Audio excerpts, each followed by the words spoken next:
Bismillahirrahmanirrahim. Assalamualaikum warahmatullahi wabarakatuh.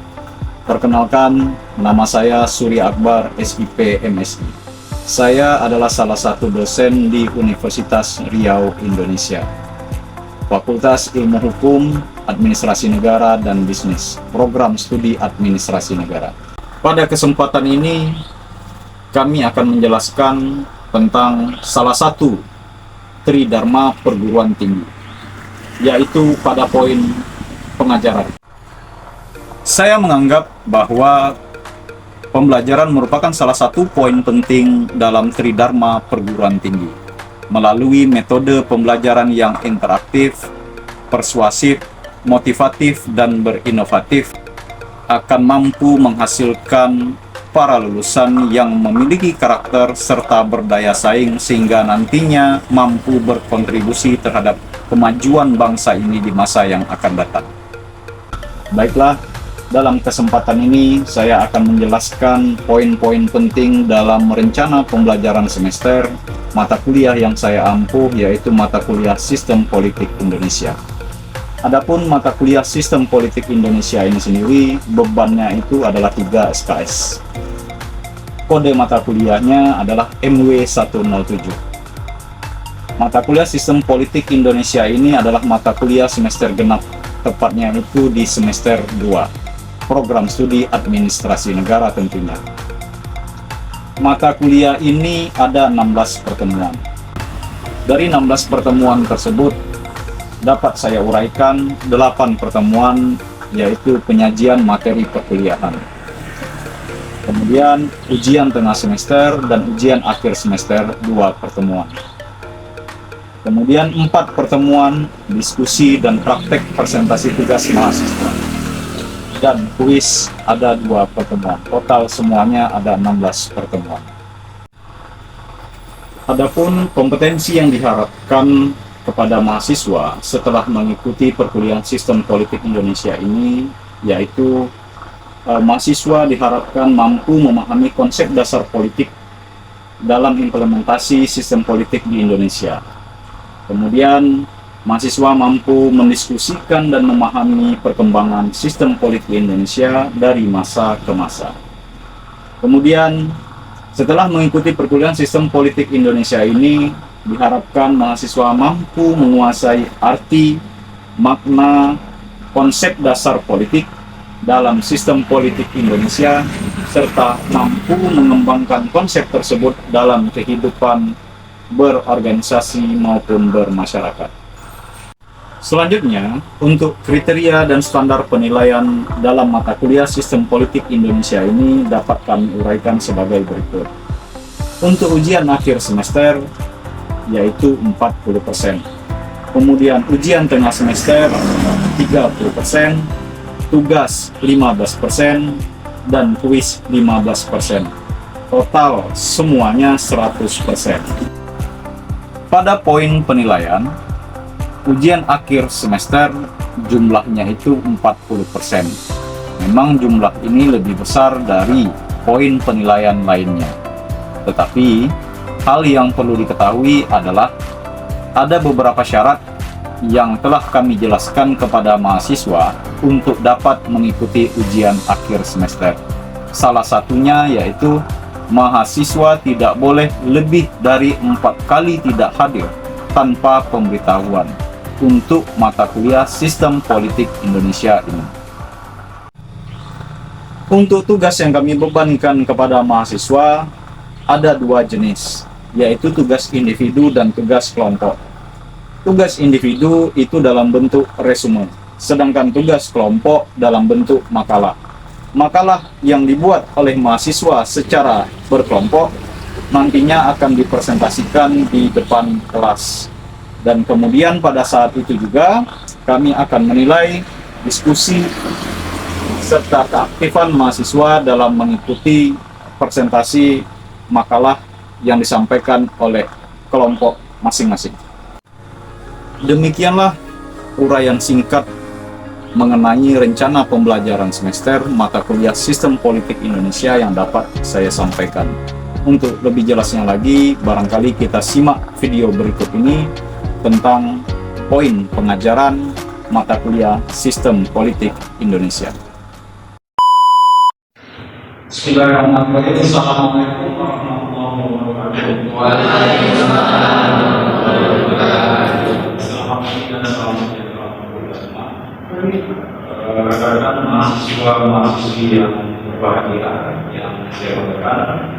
Sebelum kita masuk pada perkuliahan hari ini, ini akan mengucapkan puji syukur dan alhamdulillah kepada Allah Subhanahu wa Ta'ala atas nikmat yang telah diberikan kepada kita sehingga kita pada hari ini masih bisa berkumpul untuk melaksanakan perkuliahan kita beberapa menit ke depan. Kemudian dalam hal ini juga tidak lupa salawat dan salam kita dijaga kepada kita Nabi Muhammad SAW dengan senantiasa kita mengucapkan salawat Rasulullah Muhammad SAW. Semoga dengan berbanyak salawat kita akan mendapatkan sama dan juga amin. Karena sebenarnya untuk di semester ini kita bersama-sama akan menuntaskan perkuliahan khususnya di mata kuliah Sistem Politik Indonesia. Kalau di semester sebelumnya ada tentang ilmu politik, maka Sistem Politik Indonesia ini adalah lanjutan dari mata kuliah tentang ilmu politik. Nah, seperti biasanya juga sebelum kita masuk kepada pertemuan kedua, ketiga dan selanjutnya, di awal perkuliahan ini rekan-rekan dan saya pribadi sama-sama kita harus memahami tentang RPS. Apa itu RPS? Rencana Pembangunan. Bagi yang lupa RPS, saya jelaskan. Rencana Pembangunan semester ini memuat tentang deskripsi mata kuliah atau bahan-bahan kajian dalam mata kuliah, kemudian kategori penilaian, evaluasi dan standar penilaian, kemudian hal-hal yang akan menjadi kontrak kita, kontrak perkuliahan antara mahasiswa dan dosen untuk satu semester ke depan. Saya akan perlahan menjelaskan tentang RPS mata kuliah Sistem Politik Indonesia. Jadi kalau nanti ada yang mau bertanya, boleh silakan. Kembali saya menjelaskan. Nah, adapun beban SKS pada mata kuliah Sistem Politik Indonesia ini 3 SKS. 3 SKS ini seperti ini. Kode mata kuliahnya MB 107. Nanti boleh dilihat di rencana di RKS-nya, RKS masing-masing. Selanjutnya kita lihat di sini. Nah, untuk satu semester ke depan ada 16 pertemuan. Pertemuan ke-8 kita ujian tengah semester, pertemuan ke-16 ujian akhir semester. Evaluasi penilaian. Untuk di mata kuliah ini penilaian saya titik beratkan kepada 4 poin. Ya, 4 poin yang perlu rekan pahami. Boleh dilihat di layar monitor. Ujian akhir semester 40% persentasinya, ujian tengah semester 30%, kemudian tugas 15% dan kuis 15%. Jadi total semuanya adalah 100% setelah diakumulasi. Jadi semua penilaian tersebut. Nah, untuk standar penilaian angka 48 sampai 100 itu A, 80 sampai 83 B, 75 sampai 79 B plus, 70 sampai 74 B dan seterusnya. Sampai di sini tentang rencana pembelajaran semester kita di mata kuliah Sistem Politik Indonesia bisa dipahami? Bisa? Kalau ada yang mau bertanya boleh tentang RPS. Paham ya? Oke. Nah, ada yang menjadi kesepakatan kita, kesepakatan untuk perkuliahan satu semester ke depan, hal-hal yang perlu kamu pahami dan kemudian ketika ini sudah kita bahas, ya, kita sepakat barang siapa yang melanggar kesepakatan ini nantinya akan menerima konsekuensi. Yang pertama, barangkali masalah keterlambatan. Toleransi waktu, ya, kita sepakati 15 menit. Bisa atau tidak?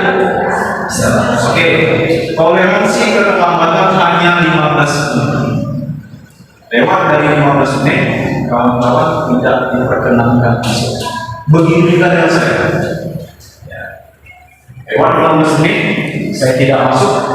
Tidak ada pemberitahuan kepada ketua atau kepada rekan-rekan yang lain, maka rekan-rekan semuanya saya akan hadir.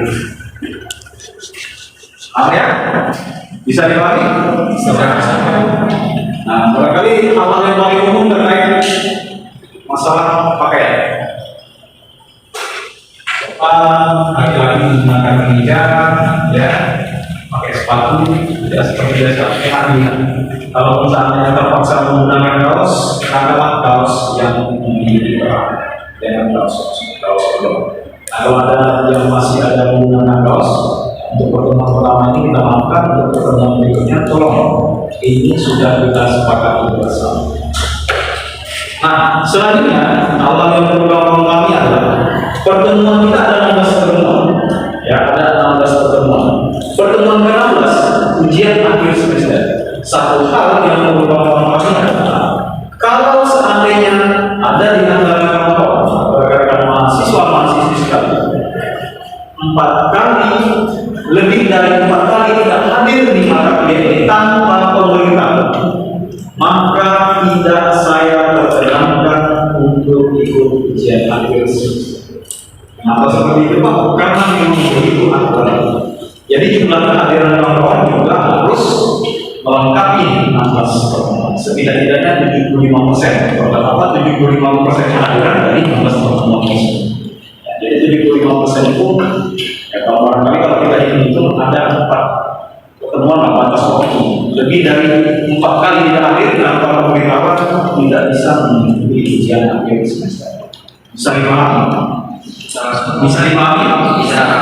Oke, ujian akhir semester persentasenya tadi ada 40%. Nah, angkanya cukup tinggi. Tetapi untuk bisa ikut ujian akhir semester, setidak-tidaknya kawan-kawan harus memenuhi 75% kehadiran mata kuliah. Kalau tidak datang, hanya 4 kali saja, tidak melebihi batas 4 kali tidak datang di mata kuliah ini tanpa memenuhi kehadiran. Kalau ada izin, sakit, itu di luar kendali, itu masih bisa dimaafkan. Tapi kalau tanpa pemberitahuan, kita tidak toleransi. Oke, bisa dipahami? Bisa dipahami? Bisa. Nah, sekarang begini, kita selesaikan perkuliahan ini secara tuntas. Kita selesaikan perkuliahan ini secara baik-baik, serius. Jadi kalau ada kendala, kalau ada problem, permasalahan, tolong itu bisa kita bicarakan. Kalau supaya bisa kita bicarakan masalah. Jadi maksudnya ketika kawan-kawan niat yang memang benar-benar untuk kuliah, niat yang memang benar-benar untuk kuliah, niat dari diri sendiri, maka coba kita letak dalam diri. Jika jalan yang sudah saya ambil, saya harus melangkah sampai ke garis finish. Sampai ke garis finish itu baru bisa dikatakan dengan peta menyambung. Karena jadi jangan terbantah-bantah. Dan mudah-mudahan saya juga tidak akan mempersulit kawan-kawan. Tidak akan mempersulit kawan-kawan. Jadi tolong hal yang pertama perlu saya inginkan adalah baik untuk kepada saya maupun kepada dosen-dosen yang lain, sikap dan etika itu perlu dijaga agar tidak muncul yang namanya permasalahan tersebut. Standar penilaian, etika itu penting, walaupun secara tertulis dia tidak masuk ke situ. Percuma mata kuliahnya tinggi, puasnya tinggi, tapi dalam penilaian dosen etikanya kurang, kena etikanya tidak sopan, kemudian amoral, barangkali seperti itu. Nah, ini bisa dianggap mahasiswa ini tidak lulus karena permasalahan etika. Makanya tolong kita sering menjaga,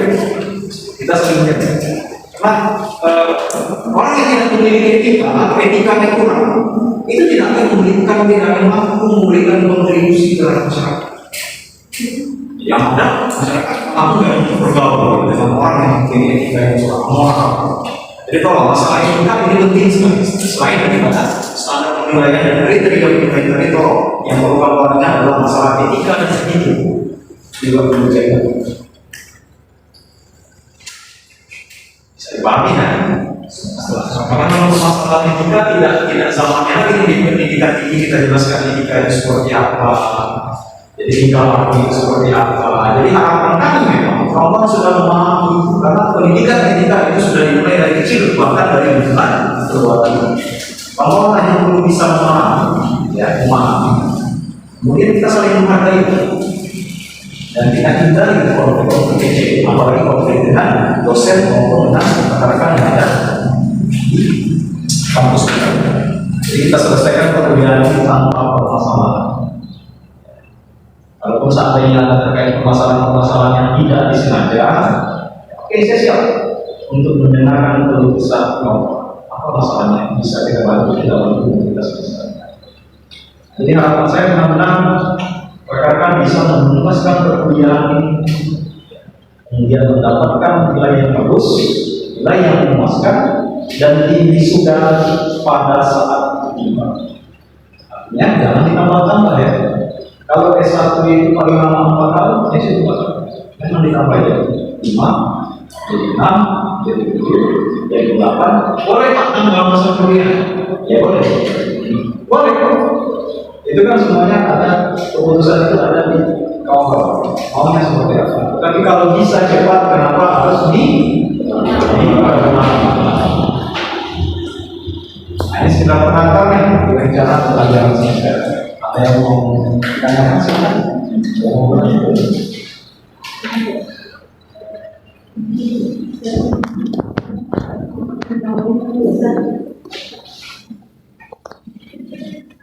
Oke, saya akan mencoba memberikan deskripsi singkat tentang kira-kira apa yang akan kita pelajari dan kita pahami dalam mata kuliah sistem politik Indonesia. Apa yang akan kita pelajari? Sepemahaman orang.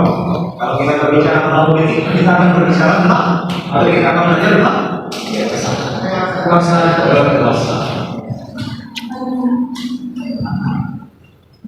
Kekuasaan yang seperti apa Pak? Kekuasaan yang dimaksud di politik adalah kekuasaan yang ilegal. Maka kekuasaan yang ilegal adalah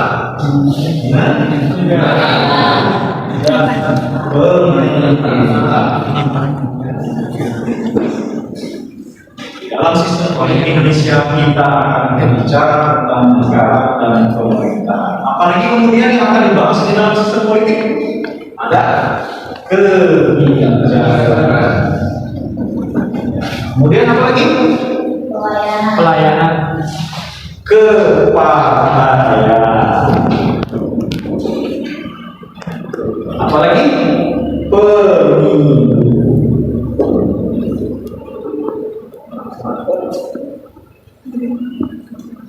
Nah ini beberapa kategori atau subkajian yang barangkali akan kita bahas, kita kupas selama 1 semester ke depan dengan subkajian sebelumnya. Ada menjaga, ada sistem kepartaian, ada pemilu, kemudian juga ada demokrasi di dalamnya. Kalau kita berbicara tentang birokrasi maka identik dengan pelayanan.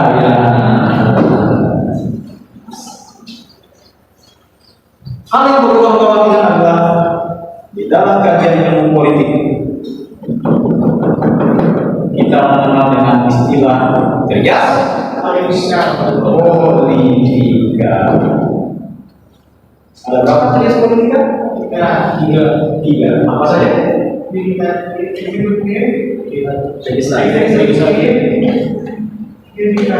Ya, satu lagi.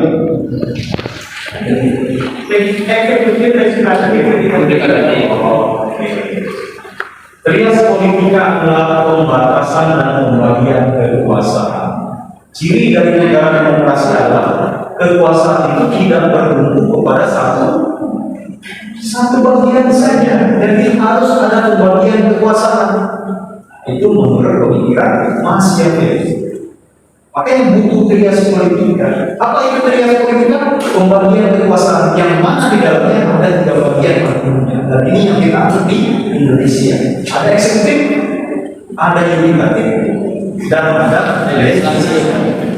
Eksekutif, presiden beserta jajaran. Legislatif, ada DPR, DPD, DPR. Kemudian yudikatif, ada lembaga peradilan, ada mahkamah agung, konstitusi, komisi yudisial, dan lembaga peradilan. Ini penting karena memang kekuasaan itu tidak boleh bertumbuh pada satu bagian saja. Kalau kekuasaan bertumbuh pada satu bagian saja, maka itu tidak mencirikan negara demokrasi. Kekuasaan yang hanya bertumbuh pada satu bagian disinyalir itu adalah negara yang otoriter, negara yang tiran, tidak demokrasi. Selanjutnya, apa kelebihan dari negara yang demokrasi itu seperti apa? Itu yang akan kita bahas pada pertemuan nanti yang akan kita buat, yang akan kita kupas dan kita jelaskan lebih dalam lagi dalam pengertian sistem politik Indonesia yang di dalamnya juga ada demokrasi.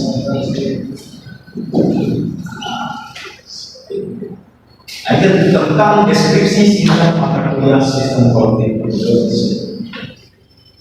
Ada yang mau bertanya sampai di sini? Boleh silakan tentang RPS, tentang kajian mata kuliah silakan sebagai pengantar. Jelas? Jelas Pak.